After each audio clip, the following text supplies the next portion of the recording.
Good morning students. हम chapter 19 के बारे में पढ़ रहे हैं जिसका नेम है सस्टेनेबल एग्रीकल्चर।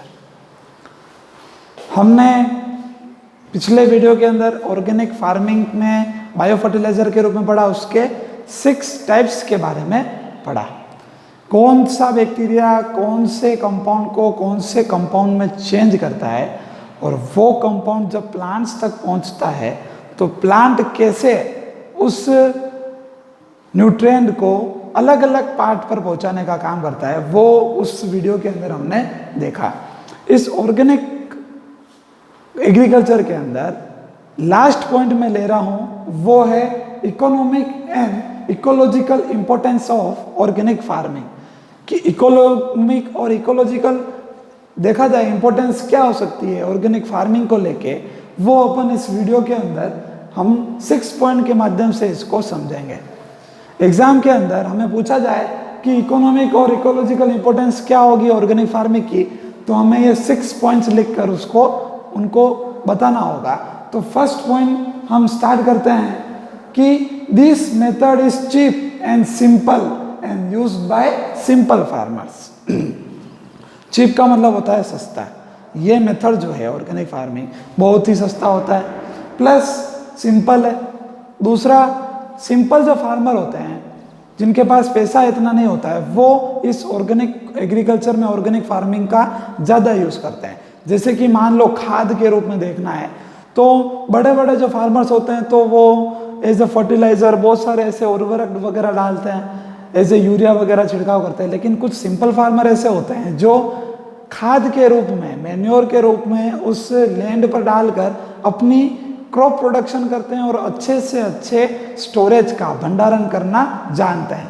तो ये जो मेथड है वो सबसे सस्ता, सिंपल और किसके द्वारा यूज किया जाता है? सिंपल फार्मर्स के द्वारा यूज किया जाता है।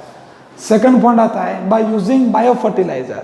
मैंने बताया था बायो फर्टिलाइजर के रूप में water holding capacity increase. Bio fertiliser मैंने बताया जो सॉइल में न्यूट्रिएंट्स की मात्रा क्या कर देता है? बढ़ा देता है, वही बायो फर्टिलाइजर कहलाता है। तो ये क्या करता है? वाटर होल्डिंग कैपेसिटी को बढ़ा देता है। वाटर होल्डिंग कैपेसिटी यानी जल्दी से पानी सूख नहीं जाता है प्लांट के अंदर, जिसकी वजह से प्लांट जो है अच्छे से ग्रोथ करता है तो प्रोडक्शन भी अच्छा होता है। एज ए फ्रूट हमें अच्छा फ्रूट भी मिलता है। तो by using bio fertiliser water holding capacity क्या हो जाती है? उसकी इंक्रीज हो जाती है। थर्ड आता है soil erosion can be prevent by the organic farming. Soil erosion भी इसको हम रोक सकते हैं, जिसकी वजह से कोई भी सोइल एक जगह से दूसरी जगह ना जा सके, तो वो भी इस ऑर्गेनिक फार्मिंग के द्वारा हम उसको रोक सकते हैं, उसको प्रिवेंट कर सकते हैं।